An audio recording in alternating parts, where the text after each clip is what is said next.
오늘 신년 축복성의 수요일 오전 하나님의 말씀은 베드로전서 5장 5절부터 9절까지 말씀입니다.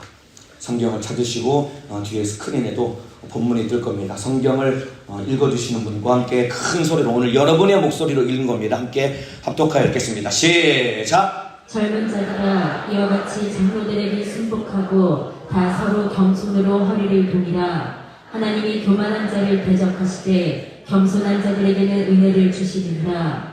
그러므로 하나님의 능하신 손 아래서 겸손하라. 때가 되면 너희를 높이시리라. 너희 염려를 다 주께 맡겨버리라. 이는 저가 너희를 권고하시니라. 근신하라, 깨어라. 너희 대적마귀가 우는 사자같이 도르다니며 삼킬 자를 찾나니 너희는 믿음을 굳게 하여 저를 대적하라. 이는 세상에 있는 너희 형제들도 동일한 고난을 당하는 줄을 알미니라. 아멘. 아멘. 오늘 베드로전서 5장 5절부터 9절까지 말씀을 중심으로 새해에는 주님 목소리만 따라가자, 새해에는 주님 목소리만 따라가자 라는 제목으로 하나님의 말씀을 나누겠습니다. 지난 월요일 아침 영신 예배 때 우리 담임 목사님을 통해서 새해에는 주님 목소리만 따라가자 라는 제목으로 우리가 큰 은혜를 받았습니다. 영신 예배 때 큰 은혜 받으신 분만 아멘 하시겠습니다. 여러분, 신앙생활은 무엇이냐면은 주님 목소리 따라가는 것이 신앙생활인 것입니다. 신앙생활은 다른 게 아닙니다. 주님이 나에게 말씀하시면은 그 말씀을 따라가는 것이 신앙생활인 것이고, 주님 말씀 따라가는 것이 영적 생활인 것이고, 그 말씀 따라갈 때 천국 갈 때까지 신앙생활에 승리할 수 있는 것입니다. 그래서 여러분, 요한계시록 14장에도 뭐라고 말씀하고 있냐면은 이 주님의 신부는 어린 양이 어디로 인도하든지 따라가는 자며, 주님의 신부는 어린 양이 어디로 인도하든지 따라가는 자며, 어린 양이신 예수님의 목소리를 들었거든 어디든지 그 말씀을 따라가야 되는 것입니다. 왜냐하면 예수님 말씀 따라가야 우리가 살 수 있는 것은 그 말씀이 생명이기 때문이다 이 말입니다. 그런데 그 말씀 따라가지 않으면 우리에게 다가올 것은 딱 하나밖에 없습니다. 멸망 참혹한 지옥의 형벌만 기다리고 있는 것입니다. 2023년 여러분 무엇을 따라가시겠습니까? 오직 하나님의 말씀만 따라가시기를 주님의 이름으로 축복합니다. 2024년도에는 주님의 목소리만 따라가야 됩니다. 그래서 한번 큰 목소리로 따라합시다. 주님 목소리만 따라가자. 이런 각오로는 안 됩니다. 저처럼 오른손 주먹을 불끈 쥐고 큰 목소리로, 어떤 것도 나를 방해할 수 없다는 마음을 가지고 큰 목소리로 따라합니다. 주님 목소리만 따라가자. 주님 목소리만 따라가시기를 주님의 이름으로 축복합니다. 자, 그런데 안타깝게도 우리의 조상 최초의 인간 아담은 하나님의 말씀을 듣고도 하나님의 말씀을 따라가지 않았습니다. 하나님이 분명히 아담에게, 아담아, 동산 중앙에 있는 선악을 알게 하는 나무의 실과는 절대로 먹지 말라. 먹는 날에는 정령 죽으리라 일러주셨습니다. 하나님의 말씀을 들었으면 그 말씀을 따라가며 먹지 말아야 되죠. 그런데 여러분, 에덴 동산에 들어왔던 뱀을 통해 역사했던 이 간교한 마귀사단 귀신의 꼬임에 빠져서 아담이 선악과를 먹고 그 영혼이 망하게 됩니다. 바꿔 말하면 죽게 됩니다. 여러분, 누구의 목소리를 듣느냐에 따라서 사느냐 죽느냐가 달려있는 것입니다. 세상의 소리, 마귀사단 귀신의 소리 듣지 마시고 우리 주님의 목소리만 듣고 천국 갈 때까지 신앙생활에 승리하기를 주님의 이름으로 축복합니다. 그때부터 아담 이후로 태어나는 모든 인간들은 여러분 전부 다 지옥 형벌을 피할 수 없는 멸망할 인간으로 전락된 겁니다. 태어날 때부터 지옥 운명이 결정된 겁니다. 그래서 에베소 2장에도 본질상 진노의 자식이라고 했습니다. 제가 올해 이제 교육국이라는 곳에 가서 이제 신앙생활을 하게 되면서 연초에 이제 얼마 전에 우리 교회학교 교육자들 다 모여가지고 같이 이제 대화를 나눌 일이 있었습니다. 그래서 제가 물어봤습니다. 각 기관 우리 사역자들한테 이제 연령대별로 다 있지 않습니까? 이제 4세, 5세, 6세, 7세에 있는 유아 유치부, 초등학생, 중학생, 고등학생들 연령대별로 쫙 있지 않습니까? 그래서 궁금해서 물어봤습니다. 각 연령대별로 많이 짓는 죄가 뭡니까? 라고 물어봤더니 나이대별로 다 다릅니다. 유아 유치부 애들은 짓는 죄가 뭐냐면은 이 동생이나 언니, 오빠, 형, 언니 이 시기 질투하고 미워하는 마음이죠. 동생 태어나면 막 꼬집고 이렇게 괴롭히는 거, 그거 있죠. 그런 죄를 애들이 짓는다는 거예요. 근데 이제 초등학교 올라가게 되면은 이게 죄가 조금 더 대범해지고 커지게 됩니다. 초등학교 1, 2학년만 되면은 애들이 이제 엄마 아빠 앞에서 거짓말을 하기 시작한다는 거예요. 그리고 이제 조금 더 나이를 먹으면은 도둑질을 하면서 엄마 아빠 주머니에 손도 대고 심지어는 저 무인 가게 같은 데 가가지고 물건도 훔치고 이런 죄를 저지른답니다. 그리고 이제 게임에 빠지고 초등학교 5, 6학년만 되면은 이제 남자애들 여자애들끼리 이제 사귀면서 지네끼리 좋아지면서 이런 못된 음란한 마음을 품고 이런 죄에 빠집니다. 이제 뭐 저기 중고등학생들도 앉아있는데 뭐 중고등학생 올라가면 이제 뭐 아무도 못 말리게 지가 하고 싶은 거 다 하고 다 죄를 짓는 겁니다. 보세요. 이와 같이 아담이 범죄한 이후로 우리는 본질상 진노의 자식이 되어서 어릴 때부터 시기하고 질투하고 미워하고 땡깡 부리고 거짓말하고 도둑질하고 욕심부리고 음란하고 이런 수많은 죄악 가운데 우리 영혼이 지옥 갈 수밖에 없다 이 말입니다. 그런 우리를 살리시려고 우리를 택하여 불러주신 것입니다. 이번 신년성에도 2024년도에 그런 죄 때문에 망하지 말라고 우리를 불러주신 것입니다. 하나님의 말씀 듣고 영적 생활에 승리하시기를 주님의 이름으로 축복합니다. 이와 같이 죄로 죽게 된 우리 인간을 살리시려고 하나님께서 아브라함을 택하십니다. 그래서 지난 영신 예배 때 여러분이 들은 말씀처럼 창세기 12장 1절 2절에 하나님이 아브라함을 부르십니다. 아브라함아, 너는 너의 본토 친척 아비집을 떠나 내가 너에게 지시할 땅으로 가라. 내가 너로 큰 민족을 이루어 줄게. 이 약속을 합니다. 아브라함이 이 말씀을 듣고 본토 친척 아비집을 떠납니다. 왜 하나님이 아브라함에게 본토 친척 아비집을 왜 떠나라고 했을까요? 왜 그러냐면은 거기가 아브라함이 평생 우상 숭배하던 자리고 거기가 평생 죄 짓는 자리이기 때문에 그렇습니다. 이와 똑같이 아브라함을 부르신 하나님께서 오늘 신년 축복대성에 참석하신 우리 성도 여러분들을 부르고 계십니다. 어디에서 나오라고 부르실까요? 죄와 사망과 지옥에서 나오라고 불러주셨다 이 말입니다. 어디로 가라고 부르셨을까요? 영원한 천국에 들어가라고 주님이 불러주셨다 이 말입니다.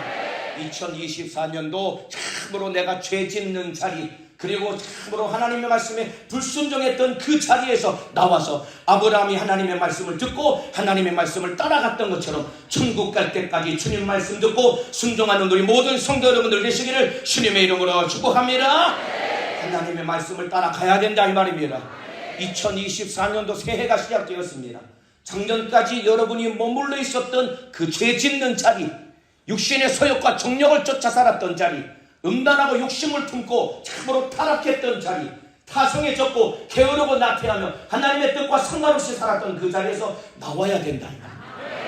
거기 그대로 머물러 있으면 여러분 영혼 망하는 것입니다. 영신 예배 때 여러분 손 얹고 주의 사자를 통해서 그렇게 기력이 없는데 모든 복을 주시려고 연약한 육체 가운데서 신령한 하나님의 말씀과 복을 우리 성도들에게 다 부어주셨습니다. 축복 안수를 통해 복을 받았다고 믿으시면 아멘 하시겠습니다. 안수기도 받고 복 받으면 뭐 하십니까? 2023년도 작년과 똑같은 그 자리에 그대로 머물러 있어서 아브라함은 본토 친척 아비집을 떠났는데 나는 여전히 해는 바뀌었고 안수기 너는 받았는데 여전히 죄 짓는 자리에, 욕심 부리는 자리에, 사치하고 향락하고 쾌락을 참으로 쫓아가는 그 자리에 여전히 머물러 있으면 안 된다 이 말입니다. 거기서 나와야 됩니다. 죄 짓는 데서 나와야 됩니다. 지옥에서 나와야 됩니다. 사망에서 나와야 됩니다. 죄에서 나와야 된다 이 말입니다. 그래서 여러분 요한계시록 18장 4절에도 이런 말씀이 있습니다. 내 백성아 거기서 나와 그의 죄에 참여하지 말고 그의 받을 재앙들을 받지 말라라고 애타는 마음으로 일러주고 있습니다. 하나님의 백성들을 향해서 어디서 나오려고 했을까요? 큰 성 바벨론, 이제 심판을 받아서 무너질 날이 얼마 남지 않은 큰 성 바벨론에서 나오라는 것입니다. 하나님이 천사를 보내서 소돔과 고모라를 심판하기 전에 롯을 건져냈습니다. 이와 마찬가지입니다. 이제 주님 오시면은 이 땅은 심판받고 모두가 다 망할 수밖에 없습니다. 그 가운데 같이 망하지 말라고 우리 성도들을 불러주신 것입니다. 죄에서 나오라고, 사망에서 나오라고, 지옥에서 나오라고. 이제는 예수님만 따라가시기를 주님의 이름으로 축복합니다. 그래서 아브라함이 본토 친척 아비집을 떠나 내가 너에게 지시할 땅으로 가라고 했습니다.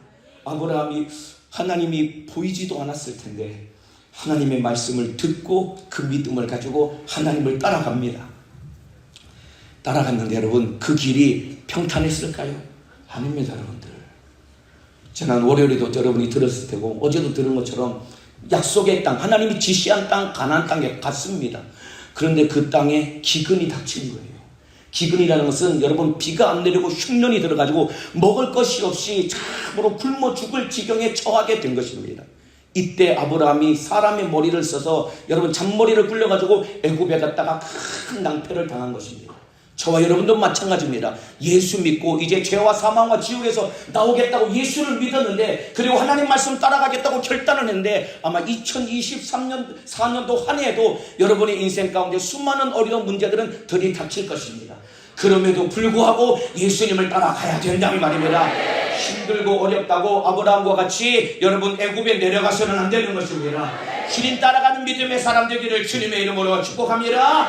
여러분, 바울도 마찬가지입니다. 바울이 여러분 세상에서 성공한 사람이었습니다. 막강한 권력을 가진 사람입니다. 그런데 그가 예수를 믿고 난 다음부터 그의 인생에 끊임없는 고난으로 점철되는 인생을 살았던 것이 사도 바울입니다. 마찬가지입니다. 예수 믿고 축복 한 수 받았으니까 올해 아무 일 없겠지. 아닙니다. 여러분, 악한 원수는 여러분이 받은 그 복을 빼앗아 가지고 수없이 많은 올무들과 문제들을 가져다 줄 것입니다. 끝까지 예수 붙들고 이기면은 그 너머에 더 큰 은혜와 복이 우리를 기다리고 있을 것입니다.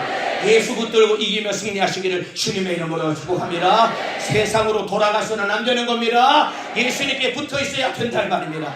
주님 붙들면 끝까지 이기며 승리할 수 있는 것입니다. 자, 그래서 아브라함이 약속의 땅에 갔습니다. 그런데 또 하나 하나님이 아브라함에게 주신 복이 있죠. 내가 너로 큰 민족을 이루겠다고. 여러분, 아브라함이 75세에 부르심을 받았는데 아브라함에게는 자식이 없었습니다. 그러니까 큰 민족을 이루게 하겠다는 얘기는 아브라함에게 아들을 주겠다는 이야기잖아요. 얼마나 기대가 컸겠습니까, 여러분들? 누구나 결혼하면은 자식을 낳고 싶은 게 여러분 결혼한 그 남자 그 부부의 마음 소원 아닙니까? 그런데 세월이 한참 지나도 자식이 안 생기는데 내가 너로 큰 민족을 이루게 하겠다, 자식 주겠다는 얘기를 듣고 얼마나 기대하는 마음으로 하나님을 쫓아갔겠습니까? 가나안 땅에 도착을 했습니다. 1년이 지나고 2년이 지나고 3년이 지나도 아들이 안 생기는 거예요. 몇 년이 걸렸냐면은 25년이 걸렸습니다. 75세의 부름을 받아서 100세가 될 때까지 25년이 걸렸습니다. 기도응답 하나 받는데 25년 걸리면은 여러분 이거 보통 일이 아니지 않습니까? 얼마나 아브라함도 답답했을 것입니다. 저도 제가 우리 교회 20살에 왔거든요. 20살에 와서 오자마자 진짜 큰 은혜를 받았습니다. 담임 목사님 설교를 듣고 제가 큰 은혜를 받았습니다. 물론 원래 이제 모태신앙에서 신앙생활 오래겠지만 여기서 큰 은혜를 받았습니다. 그리고 나서 한 20대 중반쯤 되었을 때 제 인생을 완전 뒤집어 놓을 만한 그런 마음의 소원이 생겼습니다. 그 소원이 뭐냐면은 나도 신학교 가서 목회하고 싶다. 이 마음이 하나님이 저에게 주셨거든요. 원래는 일반 대학을 다니고 있었고 그런 생각은 한 번도 안 해봤습니다. 그리고 하나님이 워낙 강하게 저에게 마음의 소원을 주시고 감동을 주셔가지고 저도 나름 기도하고 시골에 저희 어머니가 계시기 때문에 어머니께 이제 허락을 또 받아야 되니까 어머니께 내려가지고 저희 어머니도 이제 처녀 때부터 신앙생활을 하시고 새벽마다 기도하시는 그때부터 시골 교회 저희 어머니가 권사님이었거든요. 그래서 이제 저희 어머니께 내려가서 조심스럽게 말씀을 드렸죠. 엄마라 그러거든요, 아직도. 아버지는 아버지라고 합니다. 저희 어머니께 엄마, 다 기도하는 가운데, 은혜 많이 받고 기도하는 가운데 신학교 갔으면 좋겠다 하는 마음이 드는데 어떡할까요? 그랬더니 저희 어머니가 네가 드디어 결정을 했구나. 드디어 네가 그 길을 가기로 결정했구나 라고 하신 게 아닙니다, 여러분들. 고개를 끄덕였습니다. 저희 어머니가 뭐라 그러셨냐면은 쓸데없는 소리 하지 말고 공부나 열심히 해. 쓸데없는 소리 하지 말고 공부나 열심히 해. 저희 어머니가 긋고 말리시는 거예요. 그때부터 고민이 시작되면 막 마음의 소원은 계속 올라오는데 그러면서 제가 대학교에서 부장하면서 열심히 충성하는데 이 마음이 막 안 사라지는 거예요. 그러면서 제가 몇 년 동안 고민했냐면 3년 반 동안 고민했습니다. 하나님이 저에게 강력하게 감동을 주셨지만 그 감동이 진짜 하나님이 주신 감동이라면 저희 아버지 어머니도 제가 신학교 가는데 동의하고 함께 협력해주고 지원해주는 것이 하나님의 뜻이 이루어지는 것 아니겠습니까? 어머니가 반대를 하시는 거예요. 그러면서 제가 너무 이제 막 20대 중후반이니까 저도 제 인생을 결정해야 될 중요한 시기인데 다른 친구들은 이제 막 건설 회사에 들어가서 취업도 준비하고 그런데 저는 지금 이력저도 하지 못한 채 너무 힘들어. 그래서 내가 공무원 시험을 준비하면서 신학교를 갈 타이밍 오면 들어갈까 이런 인간적인 생각을 막 하기 시작했습니다. 마찬가지입니다. 아브라함도 하나님의 부르심을 받고 큰 민족을 이루겠다고 하는데 아들이 안 생기니까 아브라함이 인간적인 생각을 내세우기 시작합니다. 창세기 15장에 가면은 하나님 앞 하나님 우리 집에서 기른 이 엘리에셀이라는 이 종이 내 후사가 되겠습니까? 라고 되겠습니다라고 아브라함이 인간적인 생각을 부릅니다. 그리고 또 창세기 16장에 가면은 자식이 안 생기니까 하가를 데려다가 이스마엘을 낳아가지고 이 사람이 제 후사가 되겠습니까? 아브라함도 좌충우돌했다 이 말입니다. 그런데 하나님은 아브라함이 좌충우돌할 때마다 나타나셔서 그에게 말씀해 주심으로 말미암아 그를 붙들어 주셨다 이 말입니다. 저도 하나님이 저에게 이르신 이 꿈과 비전이 흔들릴 때마다 제가 참고로 담임 목사님의 말씀을 듣고 기도하면서 제 비전을 꼭 붙잡고 결국은 어머니 아버지의 마음이 열어지고 어머니께서 동의를 하시고 제가 여기까지 오게 된 것이다 이 말입니다. 이와 똑같습니다. 우리 사랑하는 성도 여러분들, 왜 예배 드리고 왜 말씀 드려야 될까요? 믿음이 흔들리지 않기 위해서 예배 드려야 되는 것이다 이 말입니다. 믿음이 흔들리지 않기 위해서 말씀을 드려야 된다 이 말입니다. 왜냐하면 믿음은 들으면서 나기 때문이다 이 말입니다. 2024년도에 모이는 자리를 피하지 아니하고 날마다 말씀 듣고 신앙생활 영적 생활의 승리자가 되시기를 주님의 이름으로 축복합니다. 주님의 목소리를 들어야 따라갈 수 있다 이 말입니다. 여러분, 날마다 예배 드려야 된다는 말입니다. 예수 믿고 구원받은 우리 끊임없이 세상은 우리 믿음을 끌어내려고 하고 끊임없이 세상을 쳐다보면 우리 믿음이 흔들릴 수밖에 없다는 말입니다. 그래서 3일 예배도 드려야 되는 것이고 금요일 예배도 드려야 되는 것이고 주일은 온전하게 예배하는 날로서 참으로 신령과 진정으로 예배해서 말씀을 들어야지 내 영혼이 살 수 있는 것입니다.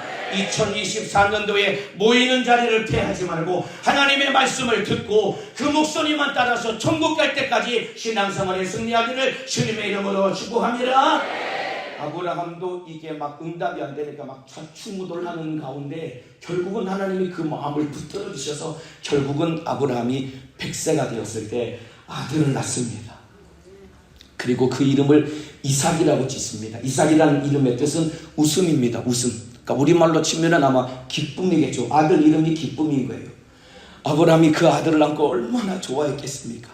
요즘도 보면은 아빠들이 다 애기들을 끼고서 애기들을 다 아빠들이 안고 다니는, 아마 아브라함도 아마 자기가 아마 이삭을 안고 키웠을 것입니다.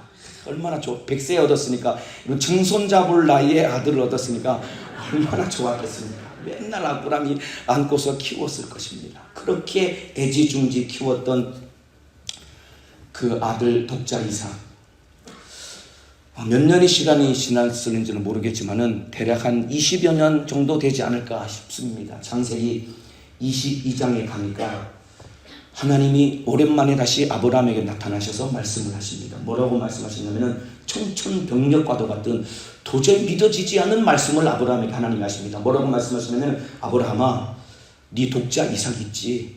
내가 너에게 지시할 모리아 땅에 있는 그 산에 가서 번제로 바치라라고 명령을 합니다. 여러분, 이 아버지 부모의 마음은, 여러분, 자기가 죽어도 자식 죽는 꼴을 못 보는 것이 부모의 마음 아닙니까, 여러분들? 여기 계신 어머니 아버지들 다 그렇게 자녀들 키우셨죠?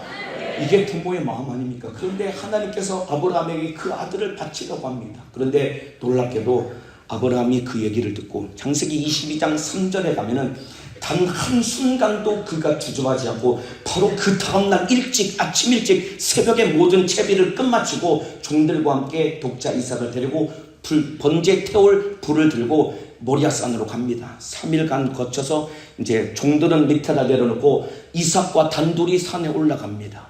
번제할 나무를 쌓아둡니다. 여러분, 번제할 때, 짐승을 번제 드릴 때 어떻게 잡냐면, 조금 이렇게 잔인한 얘기일 수도 있는데 이해를 돕기 위해서 말씀을 드리는 겁니다. 요즘도 여러분, 몽골 지역 유목민들을 보면은 지금도 10대 초반의 그 어린 애들이 요만한 칼을 들고 다니면서 양이나 짐승을 잡아서 가죽을 벗기는 일을 합니다. 그런데 짐승을 잡을 때 어떻게 잡냐면은, 여러분, 눕혀놓고 앞다리 뒷다리를 묶어놓고 아주 날카로운 칼로 여러분 목에 있는 경동맥을 끊어서 피를 쏟습니다. 그래서 가죽을 벗깁니다.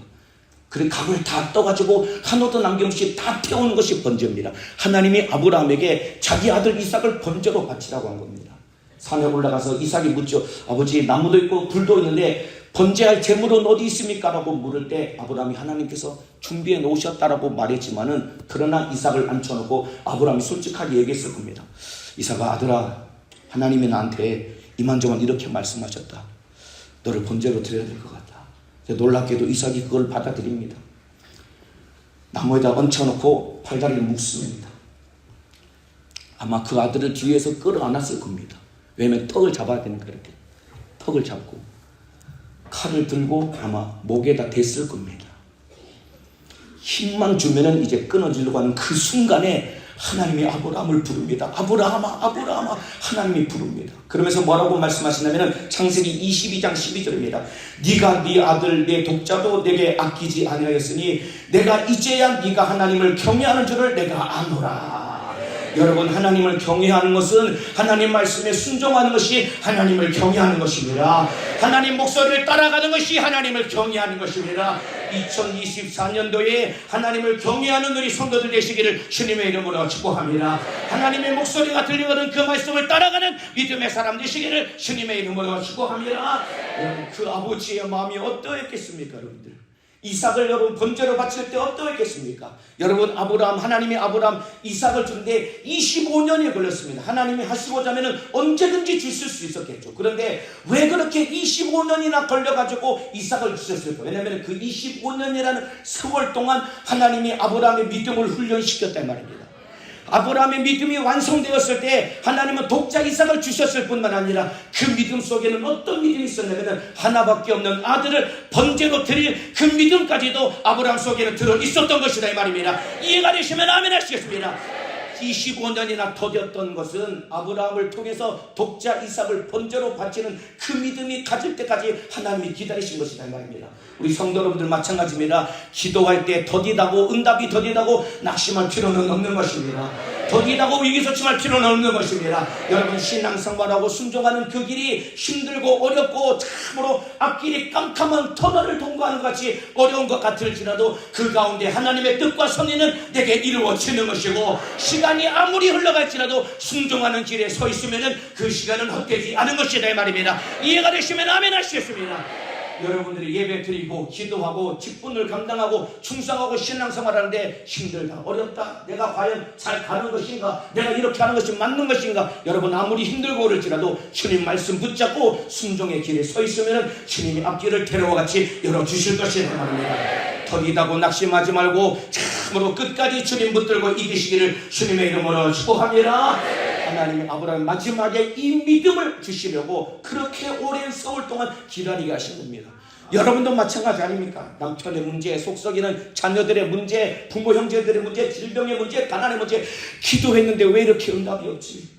기도했는데 왜 하나님이 내 기도를 응답하시지 않지? 여러분, 하나님이 나를 버리신 것도 아니고 하나님이 능력이 없는 것도 아니고 하나님 나에게 무관심한 것도 아니고 나와 하나님과의 관계 속에 이루고자 하는 하나님의 뜻이 있다는 것을 아시고 끝까지 주님 붙들고 의지하며 기도하시기를 주님의 이름으로 축복합니다.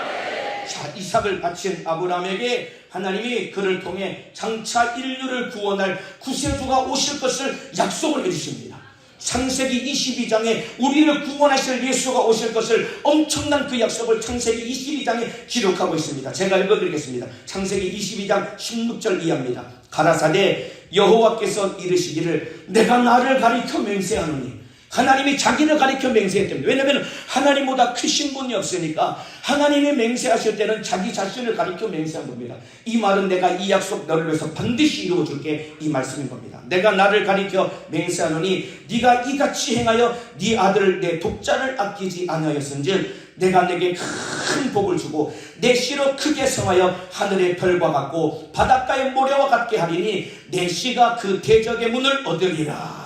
또 내 씨로 말미암아 천한 만민이 복을 얻으리니 이는 네가 나의 말을 준행하였음이니라 하셨다 하니라. 여기 내 씨라는 말이 나옵니다. 씨라 단수가 나옵니다. 아브라함의 수많은 후손들 가운데 내 씨는 한 사람을 가르치는데 그 사람은 누구냐면 바로 이 땅에 오신 예수님을 말하는 것입니다. 예수님이 대적의 문을 얻는다고 했습니다. 예수님이 이 땅에 오시면 대적의 문을 얻는다고 했습니다. 이게 무슨 말이냐면 여러분 고대 시대에 전쟁을 할 때 이기려면 반드시 무엇부터 점령을 해야 되냐면 여러분 큰 성, 무너지지 않는 큰 성을 함락시키기 위해서는 성문을 무너뜨리면 그 성은 반드시 무너질 수밖에 없고 점령할 수밖에 없는 것입니다. 마찬가지입니다. 내 씨가 대적의 문을 얻으리라. 여러분 우리 대적은 마귀사단 귀신 역사다 이 말입니다. 아담 이후로 모든 인류를 다 지옥에 데려가려고 그렇게 무섭게 괴계를 부렸던 마귀사단 귀신 역사. 예수님이 이 땅에 오셔서 십자가 달려 피 흘려 죽으심으로 말미암아 마귀사단 귀신을 멸하시고 예수님이 영원한 승리를 거두셨다 이 말입니다. 이해가 되시면 아멘 하시겠습니다. 예수가 부활하심으로 말미암아 마귀사단 귀신은 패배한 것입니다. 예수가 승리하셨다 이 말입니다. 대적의 문을 얻으리라. 우리 앞에 열려있는 지옥문을 닫아버리시고 천국문을 활짝 열었다 이 말입니다. 인정하시면 아멘 하시겠습니다. 예수가 피 흘려 죽으시고 부활하셔서 마귀사단 귀신은 영원히 패배하고 떠나가게 된 것이고 우리 앞에 열려있는 지옥문은 닫혀지게 된 것이고 열린 천국문 가지고 천국문으로 예수님 손 붙잡고 들어갈 수 있는 은혜를 우리가 얻게 된 것이다 이 말입니다. 이해가 되시면 아멘 하시겠습니다. 이것이 우리에게 주신 은혜다 이 말입니다. 아브라함이 순종을 통해 예수를 얻었고 그 예수가 이 땅에 오셔서 여러분 예수님도 이삭과 똑같이 그 아버지의 말씀에 순종했다 이 말입니다. 아브라함이 이삭에게 네가 죽어야 될 것 같아. 꼼짝않고 이삭이 가만히 앉아 있습니다. 늙은 아버지 힘으로 해볼 수 있지 않겠습니까? 예수님도 마찬가지입니다. 하나님 아버지께서 아들아 네가 내려가서 인류 구원을 위해서 죽어야 되겠다. 아무 말씀하지 않고 내려오십니다. 그렇게 많은 능력이 많으신 예수님이 십자가에서 달려 죽으실 때는 아무런 능력 없이 무기력하게 죽으신 것은 아버지의 뜻을 순종해야 되기 때문이다 이 말입니다. 저와 여러분도 예수로 구원받았다면 하나님 말씀에 순종해야 된다 이 말입니다. 주님 말씀 따라 가야 된다 이 말입니다. 이해가 되시면 아멘 하시겠습니다. 이것이 여러분 신앙생활이고 영적 생활인 것입니다. 이것이 주님의 뜻대로 사는 것이다 이 말입니다. 자 보세요. 내 씨가 대적의 문을 얻으리라고 했죠. 그리고 그 앞에 내 씨로 크게 성하여 하늘의 별과 같고 바닷가의 모래와 같게 할 것이라고 했습니다. 내 씨인 예수님이 대적의 문을 얻으셨을 뿐만 아니라 예수님이 마가복음 16장에 믿는 자들에게는 이런 표적이 따르리니 곧 저희가 내 이름으로 귀신을 쫓아내며 병든 자에게 손 얹은 나으리라 하시더라. 예수 이름의 권세를 우리에게 주셨습니다. 그러면 우리도 예수님의 이름의 권세를 가지고 대적의 문을 얻는 자가 되었다 이 말입니다. 대적의 문을 얻는 자가 되었다 이 말입니다. 2024년도 한 해 동안 여러분의 인생 가운데 죄짓게 만들고 무너지게 만들고 남편 지옥으로 끌고 가고 아내 지옥으로 끌고 가고 부모 형제 자녀들 때문에 속썩게 만들고 가난하게 만들고 병들게 만들고 지옥으로 끌고 가는 이 못된 원수 내게 주신 예수님의 이름으로 명령해서 대적의 문을 얻고 그 속에 있는 원수를 몰아내고 지옥 가는 영혼을 살려내는 한 해가 되시기를 주님의 이름으로 축복합니다. 올 한 해 여러분 참으로 지긋지긋하고 비참하게 마귀사단 귀신 역사에게 속아서 당한 채로 살면은 안 되는 거예요. 예수 이름을 주셨다 이 말입니다. 예수님이 승리하셨고 승리하신 이름을 우리에게 주셨다 이 말입니다. 그 이름 가졌으면 그 이름 사용해야 될 것 아닙니까? 원수를 몰아내야 될 것 아닙니까? 대적의 문을 얻어야지요. 지옥 가는 영을 얻어야지요. 영혼을 살려야 된다 이 말입니다. 부지런히 전도해야 됩니다 여러분들. 참으로 나 같은 죄인 살리시려고 예수님이 피 흘려 죽으셨다면 나도 여러분 대적의 문을 얻어서 원수를 쫓아내고 질병을 고치고 멸망하는 영혼을 살려내야 될 것 아닙니까? 2024년 한 해 동안 대적의 문을 얻는 한 해가 되기를 주님의 이름으로 축복합니다. 큰 목소리로 따라합시다. 대적의 문을 얻으리라. 더 크게 대적의 문을 얻으리라. 성은 여러분 성문만 함락하면 그 성은 내 것이 되는 겁니다. 예수님이 대적의 문을 얻었답니다. 이미 마귀역사는 패배했다 이 말입니다. 우는 사자같이 여러분 기승을 부리는 것 같아도 이미 패배했다 이 말입니다. 예수 이름을 명령할 때 원수를 떠나간다 이 말입니다. 예수 이름으로 승리하기를 주님의 이름으로 축복합니다. 보세요 여러분 아브라함이 순종해서 예수님이 오실 길을 그가 마련했습니다. 그 첫 걸음을 뗀 사람이 아브라함입니다. 그래서 믿음의 조상이라고 합니다. 그래서 마태복음 1장에도 아브라함과 다윗의 것은 예수 그리스도의 세계라. 아브라함의 믿음을 통해 예수님이 오신 겁니다. 이와 똑같습니다. 주님 다시 오실 길도 누구를 통해 예비됐냐면은 다시 오실 예수님을 믿는 믿음을 가지고 그 말씀 따라가는 사람들을 통해서 주님 다시 오실 길이 예비되는 것입니다. 하나님 말씀에 순종하기를 주님의 이름으로 축복합니다. 부지런히 전도하기를 주님의 이름으로 축복합니다. 어린 양이 어디로 인도하든지 따라가는 자가 주님의 신부라고 했다 이 말입니다. 예배 드리라고 하면 예배 드려야 되는 겁니다. 기도하라고 하면 기도해야 되는 겁니다. 왜 이렇게 예배가 많은 거야? 왜 이렇게 기도하라고 하는 거야? 이렇게 따질 게 아닙니다, 여러분들. 주님의 신부는 어린 양이 어디로 인도하든지 따라가는 겁니다. 예배 드리자면 예배 드리는 거예요. 기도하자면 기도하는 겁니다. 전도하라면 전도하는 겁니다. 내 목숨 달라고 하면 기꺼이 순교로 내 목숨까지 내어놓을 수 있는 믿음의 사람 되기를 주님의 이름으로 축복합니다. 그래서 새해에는 주님의 목소리만 따라가시기를 주님의 이름으로 축복합니다. 큰 목소리로 따라합시다. 새해에는 주님의 목소리만 따라가자. 더 크게 새해에는 주님의 목소리만 따라가자. 주님의 목소리만 따라가시기를 주님의 이름으로 축복합니다. 자, 그런데 이제 보세요, 여러분. 정말 대여섯 분 정도 지금 졸고 계시는 눈을 크게 뜨시고 저를 보세요. 저 끝에 계신 분들도 저는 쫄 보여가지고 이렇게 돌아다니지 못해요. 여기만 보고 설교합니다. 자, 저 보세요, 저랬다. 주님 목소리 듣고 따라가야 되는데 여러분 방해꾼이 있습니다. 누구냐? 바로 마귀사단 귀신 역사입니다.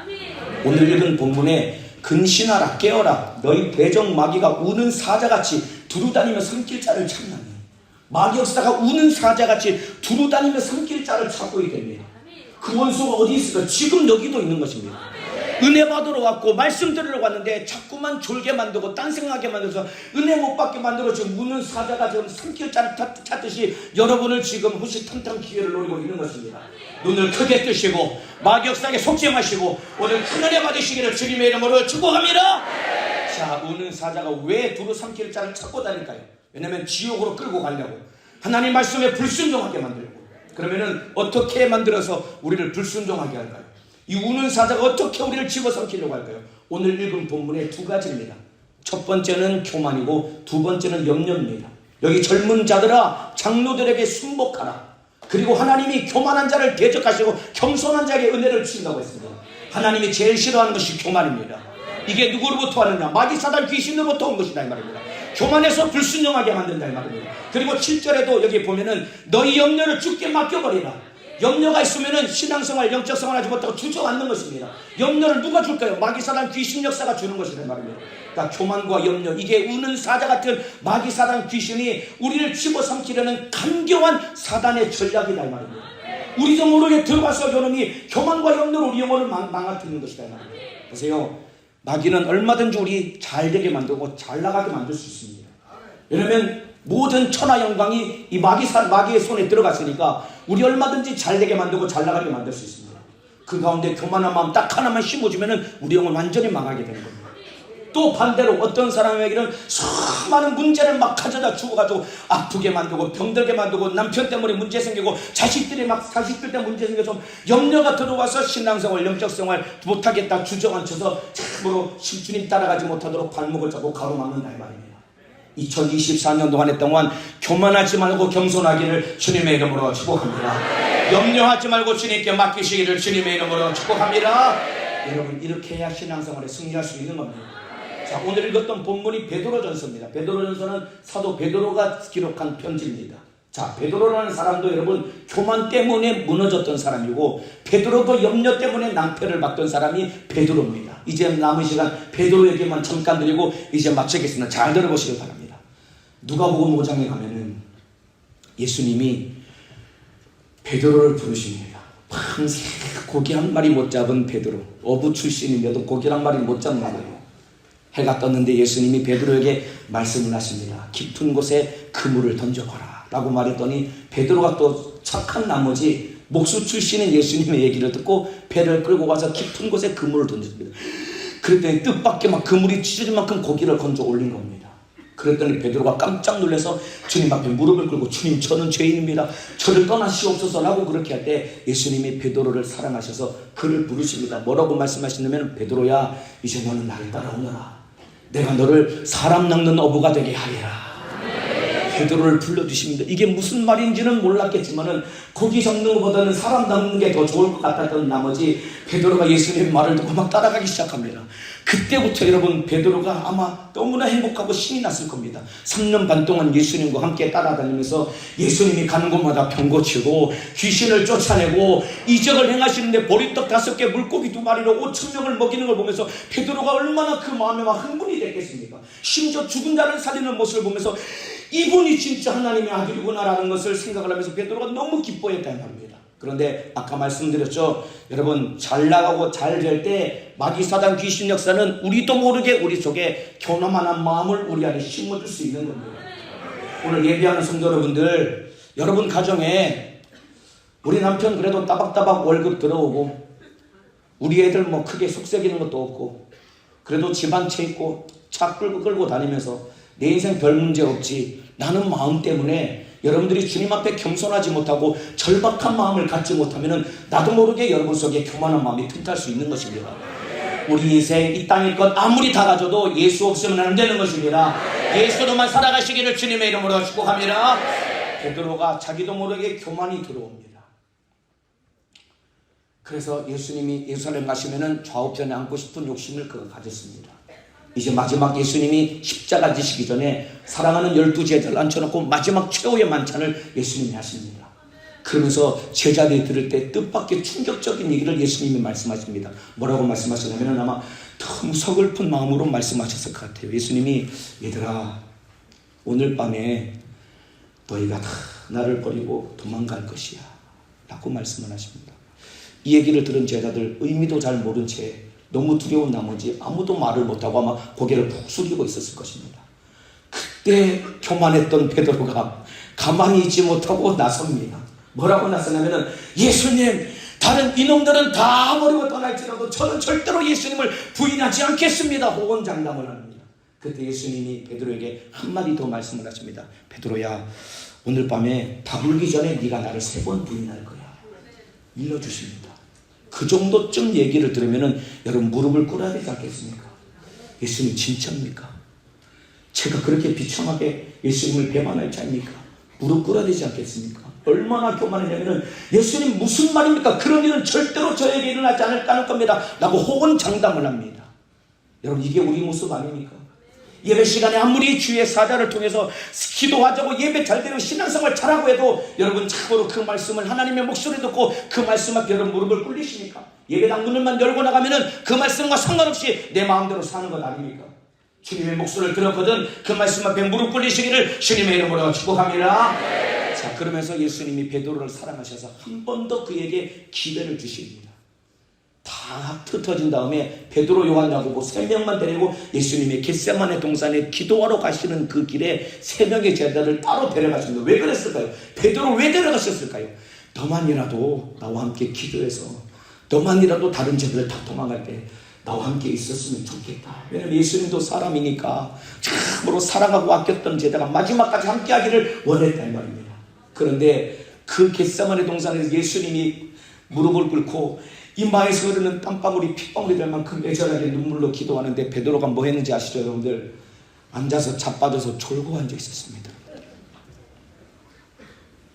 졸고 앉아 있었어요. 충격적인 얘기를 들었고 그 캄캄한 산에 조용할 것 아닙니까? 예수님이 막 절규하는 마음으로 아버지 이 쓴 잔이 내게서 지나가게 없어. 여러분 예수님의 기도 소리가 육성으로 기도하는 기도 소리가 내 귀에 들리는데도 거기서 졸고 앉아 있는 겁니다. 여러분 가장 교만한 것이 무엇인지 아십니까? 하나님의 말씀을 들어도 나를 무릎 꿇리지 않는 것이 교만한 것이고 기도하지 않는 것이 교만이다 이 말입니다. 우리 사랑하는 성도 여러분들 2024년도에는 교만하지 않기를 주님의 이름으로 축복합니다. 하나님의 말씀을 들었거든 그 말씀 앞에 무릎 꿇리기를 주님의 이름으로 축복합니다. 그리고 무릎 꿇고 기도하는 사람 되기를 주님의 이름으로 축복합니다. 기도하자고 아무리 얘기해도 여러분 기도 안 하시잖아요. 기도하자고 아무리 얘기해도 기도 안 하시는 건 아닙니까 여러분들? 아멘. 감사합니다. 기도하시는 분들 너무 감사합니다. 너무 감사합니다. 맞아요. 제가 건방지게 교만하게 잘못 얘기했습니다. 죄송합니다. 그러나 주님이 원하시는 분량만큼 우리가 기도하느냐 이 말입니다. 무릎 꿇고 기도해야 되는 것입니다. 하나님의 뜻대로 살아가야 되는 것입니다. 자, 이렇게 베드로가 여러분 교만해서 무너졌습니다. 누가 이렇게 만들었을까요? 바로 마귀사단 귀신이 이렇게 만든 겁니다. 여러분, 마귀가 어떤 존재냐면은 천사가 교만해서 하나님을 도전하다가 영원히 망한 자가 마귀사단 귀신 역사입니다. 자, 이 천사가 마귀사단 귀신이 된 것을 정확하게 보여주는 구절이 유다서 1장 6절입니다. 제가 읽어드리겠습니다. 또 자기 지위를 지키지 아니하고 자기 처소를 떠난 천사들을 큰 날의 심판까지 영원한 결박으로 그 감에 가두셨으며. 여러분, 천사가 왜 사단이 됐냐면은 자기 지위를 지키지 않고 자기 처소를 떠났기 때문에 천사가 마귀사단 귀신이 된 겁니다. 이게 교만이다 이 말입니다. 여기서 말하는 자기 지위가 뭐냐면은 하나님이 우리에게 맡겨주신 사명, 내가 해야 될 일을 말하는 것입니다. 자기 처소는 내가 있어야 될 곳을 말하는 것입니다. 그러니까 여러분, 하나님을 찬양해야 될 천사가 하나님 보좌 앞에서 하나님을 찬양하는 일을 해야 되는데 교만해서 하나님 위에 앉아서 하나님을 찬양하는 것이 아니라 자기가 찬양을 받겠다고 있어야 될 자리를 박차버리고 자기가 해야 될 일을 하지 않는 이것이 교만이다 이 말입니다. 여러분, 교만이 뭐냐면은 여러분, 좋은 차 끌고 다니고 좋은 아파트에 살면서 그냥 사람들 앞에서 고개 뻣뻣이 들고서 내가 잘 사는 사람이다라고 그런 마음을 갖는 것이 교만이 아닙니다. 주님 앞에 진짜 교만은 무엇이냐면은 하나님이 있으라는 곳에서 하나님이 시키시는 일을 하지 않는 이것이 교만인 것입니다. 이게 사단적 행위다 이 말입니다. 천사가 왜 하나님을 도전하다 사단이 됐냐면은 하나님이 있으라는 곳에서 하나님이 시키시는 일을 하지 않았기 때문이다 이 말입니다.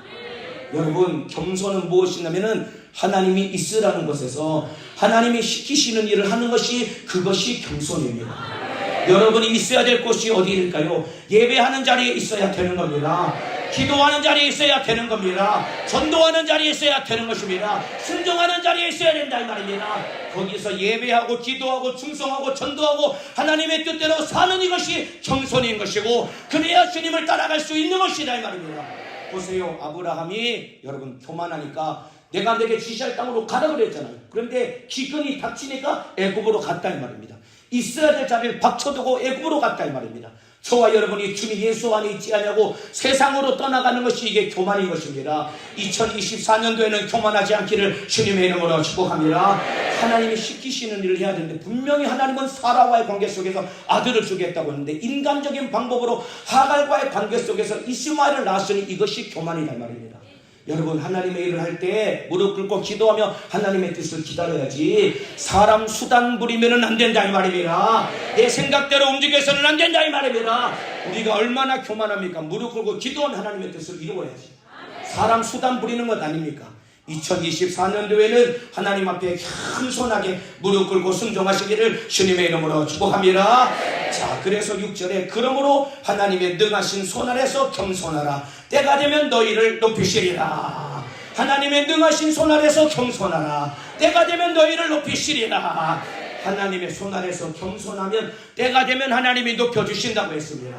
25년이 걸렸지만은 하나님의 말씀 앞에 겸손하게 순종했더니 하나님이 때가 되었을 때 아브라함을 높여주신 것처럼 저와 여러분도 하나님 앞에 겸손하게 순종해서 하나님이 높여주실 때 주님의 뜻을 이루는 믿음의 사람 되기를 주님의 이름으로 축복합니다. 교만하면 안 됩니다. 겸손하기를 주님의 이름으로 축복합니다. 한번 큰 목소리로 따라합시다. 교만하지 말고 겸손하라. 교만하지 말고 겸손하라. 저부터 그래야 됩니다. 제가 제일 교만하거든요. 교만하지 말고 겸손해야 됩니다. 하나님이 있으라는 곳에서 하나님이 시키시는 일을 할 수 있는 믿음의 사람 되기를 주님의 이름으로 축복합니다. 자, 또 너희 염려를 주께 맡기라고 했죠. 악한 귀신이 여러분 참으로 잘되게 만들어서 잘 나가게 만들어서 나도 모르게 교만을 쑥 집어넣으면 하나님 말씀에 불순종하는 겁니다. 마치 베드로와 같이.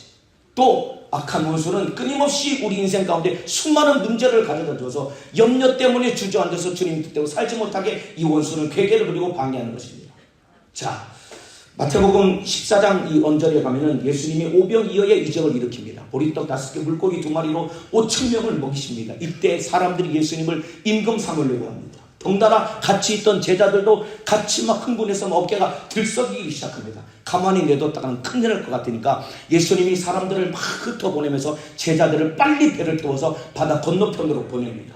그리고 예수님은 산으로 올라가셔서 기도를 하십니다. 12제자만 타고 있던 배가 이제 바다를 건너고 있는데 해가 어두워지니까 갑자기 거센 바람이 불면서 큰 파도가 일기 시작하니까 배가 나가지를 못하고 제자들이 막 애를 씁니다. 이때 기도하시면서 지켜보시던 예수님이 제자들에게 다가가셨습니다. 어떻게 다가가셨냐면은 예수님이 물 위를 걸어서 다가가신 거예요. 배를 타고 가신 것이 아니라 캄캄한 밤에 막 파도는 치는데 노를 졌는데 안 나가는데 보니까 저기 멀리서 바다 위 아닙니까? 사람이 걸어온다고 생각을 해보세요. 제자들이 깜짝 놀라가지고 유령이다 라고 소리를 지릅니다. 그때 예수님이 뭐라고 말씀하시냐면은 얘들아 내니 두려워 말라 안심하라. 제자들을 안심을 시킵니다. 얘들아 나야 걱정하지 마 두려워 마 라고 일러주십니다. 예수님 목소리 항상 들었으니까 아 예수님이구나 라고 생각하고 모든 제자들은 다 그냥 안도의 안심을 쉬었을 텐데 이때 역시나 가만히 있지 못하고 나서기를 좋아하는 한 사람이 있죠. 여러분 베드로가 이때 또 나섭니다. 뭐라 그랬냐면은 만일 주시거든 나를 명하사 바다 위에 나로 무리를 걷게 하소서 라고 말을 합니다. 베드로는 뭐 염치도 좋고 나서기를 좋아합니다. 저 같았으면 그냥 가만히 있었을 텐데. 근데 예수님이 또 마음이 얼마나 좋으셨냐면 저 같았으면 아마 베드로 야 넌 좀 가만히 있어라 좀 나서지 마. 왜 이렇게 낯선이라고 말하지 않고 예수님이 베드로를 향해서 오라라고 말씀을 하십니다. 그래서 베드로가 저처럼 소심하다고 베드로는 담대하게 나와가지고 이제 배 밑에 물을 딱 디뎠는데 원래는 쿵 가고 빠져야 되는데 안 빠지는 거예요. 조심조심 한번 무리를 걸어서 이렇게 갔을 겁니다. 저기 예수님이 보이는데. 그런데 여러분 예수님만 보고 가야 될 것 아닙니까? 베드로가 예수님을 바라본 것이 아니라 마태복음을 보면은 바람이 부는 것을 보는 겁니다. 바람이 부니까 막 파도가 일어나는 걸 봅니다. 그러니까 두려운 나머지 바다에 풍덩 빠집니다. 제가 그 내용 읽어드리겠습니다. 마태복음 14장 28절 이하입니다.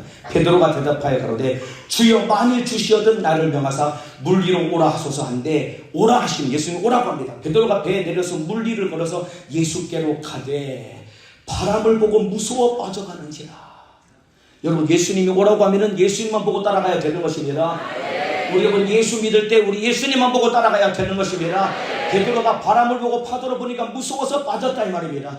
이와 마찬가지입니다. 저와 여러분도 참으로 신앙생활 할 때 예수님만 바라봐야지.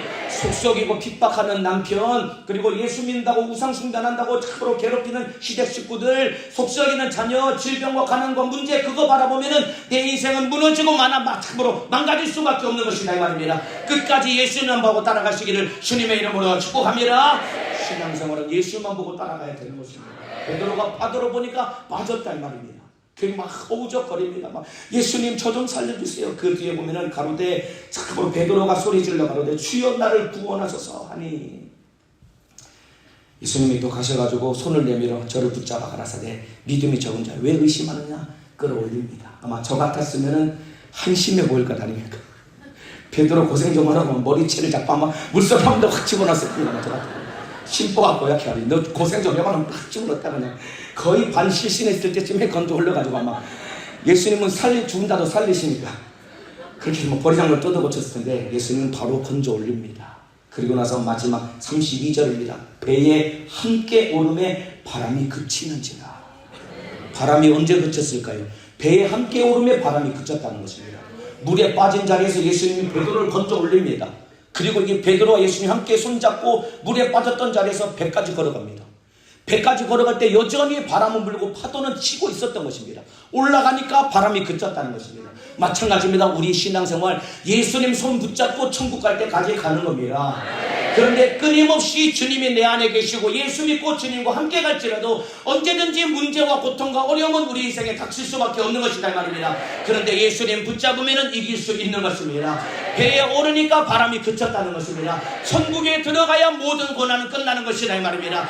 그런데 주님 손 붙잡고 이 땅에서 주와 함께 당하는 고난 주와 함께 영광을 누릴 미천이 되는 것입니다. 이 땅에서 마귀사단 귀신 역사가 수없이 많은 어려움과 고통과 문제를 가져들일지라도 끝까지 예수님 손 붙잡고 신앙생활에 승리하시기를 주님의 이름으로 축복합니다.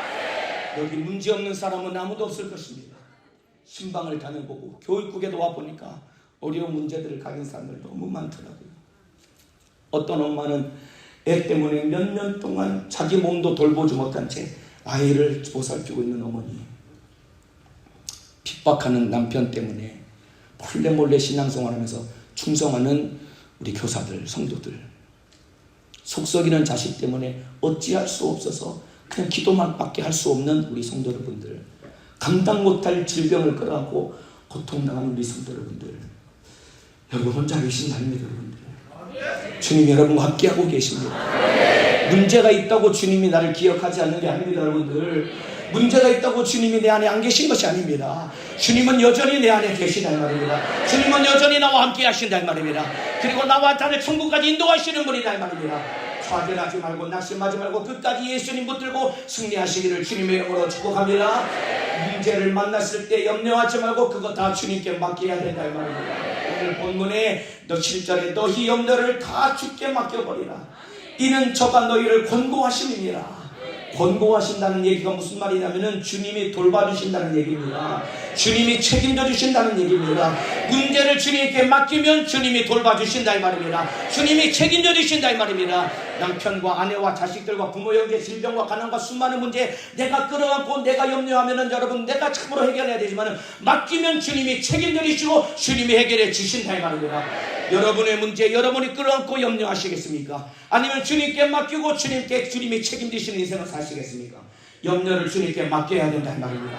보세요 여러분들, 문제나 염려 때문에 참으로 남편이 핍박을 하고 가정에 문제가 있으니까 올해는 이제 신앙생활 전 직분 감당하는 것 이제 못하겠습니다. 참으로 이제 더 이상 저는 직분을 못하겠습니다. 주님 뜻대로 따라가는 일에 염려 때문에 악한 원수가 발목 잡는 것 아닙니까? 이 원수에게 당하지 않도록 끝까지 예수 붙들고 승리하기를 주님의 이름으로 축복합니다. 여러분 염려 여러분 끌어안고 있으면 절대로 안 됩니다. 여기 참 가슴 아픈 성도들 많이 앉아 계십니다. 염려를 끌어안고 있으면 그게 악한 원수가 내게 들어오는 통로가 되어서 이거 끌어안고 있으면 이 마음이 내 속에서 참으로 우울증으로 커지게 되는 것이고 공황장애가 되는 것이고 결국은 악한 원수에게 내 마음과 생각이 지배당해서 망하게 되는 것입니다. 주님께 맡기시기를 주님의 이름으로 축복합니다. 예수님만 바라봐야 된다 이 말입니다. 예수님 손 붙잡아도 여전히 인생의 파도와 문제는 생긴다 이 말입니다. 그러나 끝까지 주님 붙들면 이기며 승리할 수 있는 것입니다. 예수 붙들고 승리하기를 주님의 이름으로 축복합니다. 문제를 만났을 때 기도로 승리하기를 주님의 이름으로 축복합니다. 이렇게 악한 원수는 여러분의 인생을 무너뜨리려고 간교하게 괴계를 부리는 겁니다. 교만과 염려, 여러분 교만과 염려는 전혀 상반된 상황 가운데서 내 속에 들어오는 악한 죄악된 마음인 겁니다. 잘되고 영통할 때 교만이 쑥 들어오면 불순종에서 망하게 되는 것이고 문제 앞에 이제 예수님 바라보지 못하고 염려가 들어오면 주저앉아서 좌절해서 신앙생활을 못하고 주님 따라가지 못하는 것이다. 교만하지 말고 겸손하기를 주님의 이름으로 축복합니다. 염려하지 말고 기도로 모든 문제를 주님께 맡기시기를 예수님의 이름으로 축복합니다. 예수밖에는 없는 거예요. 예수로만 살아야 된다 이 말입니다. 그래서 오늘 본문 마지막 절 8절 9절을 제가 다시 읽어드리면 근신하라 깨어라 너희 대적 마귀가 우는 사자같이 두루 다니며 삼킬 자를 찾나니 너희는 믿음을 굳게 하여 저를 대적하라. 이는 세상에 있는 너희 형제들도 동일한 고난을 당하는 줄을 알미니라. 근신하라 깨어라고 했습니다. 우는 사자같이 너희 대적 마귀가 두루 다니며 삼킬 자를 찾는다고 했습니다. 여러분 마귀를 왜 우는 사자에 비유했을까요? 여러분 사자가 사냥을 할 때는 여러분 이 배가 고플 때 절대로 사자는 썩은 고기를 먹지 않습니다. 죽어있는 시체를 먹지 않습니다. 반드시 살아있는 사냥감을 목덜미를 물어서 숨통을 끊어서 아직도 체온이 남아있는 그 먹잇감을 뜯어먹는 게 사자입니다. 여러분들, 우는 사자 같은 마격사가 두루다니며 삼킬 자를 찾는다는 것은 이미 불신자들은 여러분 마귀사단 귀신의 지배 아래 들어가기 때문에 지옥 가기로 운명이 결정된 겁니다. 그런 마격사가 이제 마지막 집어삼키려고 하는 사람은 누구냐면은 예수 믿는 우리다 이 말입니다. 오늘 성에 참석하고 있는 여러분이다 이 말입니다. 그 원수가 참으로 끊임없이 교만하게 만들고 염려하게 만들어서 불순종하게 만들고 주님 말씀 따라가야 되는데 따라가는 일을 가로막는 것이다 이 말입니다. 너희는 믿음을 굳게 하여 저를 대적하라고 했습니다. 예수 이름으로 명령할 때 귀신은 떠나갑니다. 교만하게 만드는 원수 예수 이름으로 명령할 때 떠나갑니다. 염려하게 만드는 원수도 예수 이름으로 명령할 때 떠나갑니다. 아까 말씀드렸죠. 내 씨가 대적의 문을 얻으리라. 예수님이 이미 대적의 문을 얻었다 이 말입니다. 예수님의 이름의 권세의 마귀사장이시는 이미 영원히 패배했다 이 말입니다.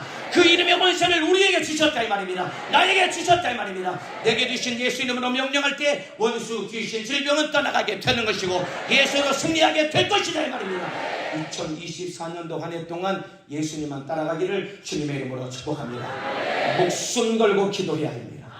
교만하면 안 됩니다. 하나님의 말씀을 따라 가야 된다 이 말입니다. 겸손해야 된다 이 말입니다. 순종해야 된다 이 말입니다. 기도해야 된다 이 말입니다. 이것이 신앙생활이고 영적 생활인 겁니다.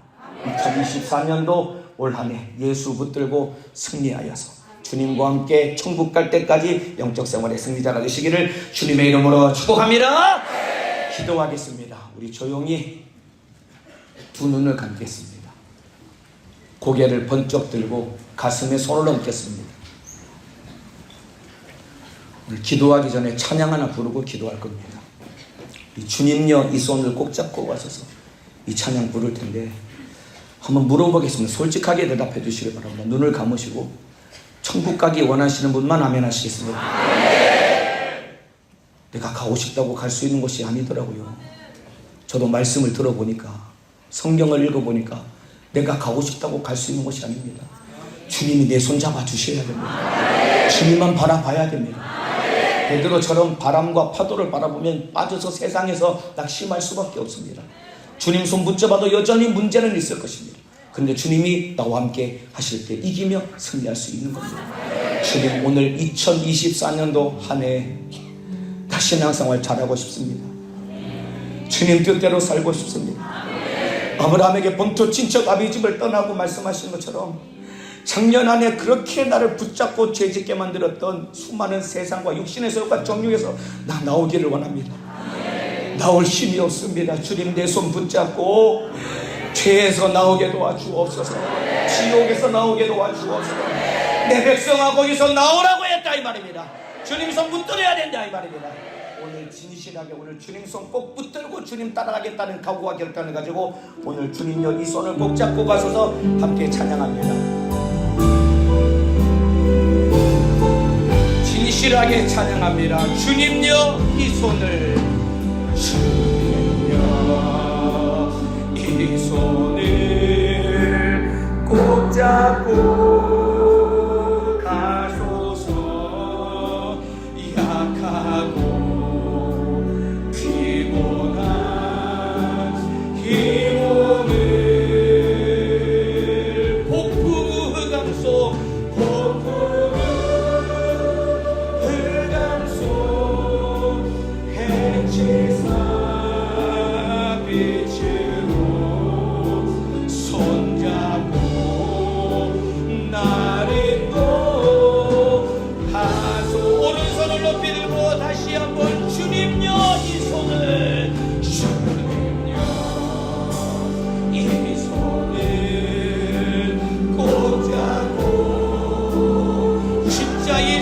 붙잡고 계십니까?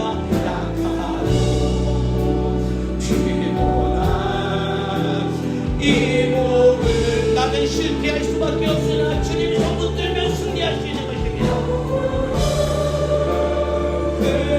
흑암속 해치사 빛으로 손잡고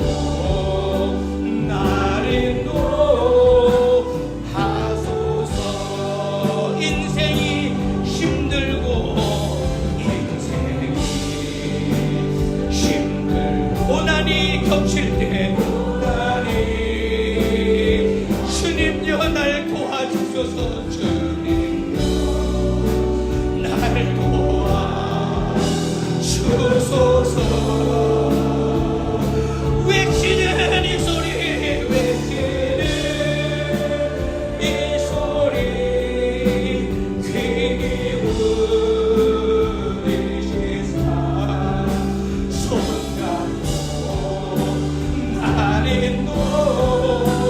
한 번 더 찬양합니다. 인생이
조용히 눈을 감습니다. 두 손을 번쩍 듭니다.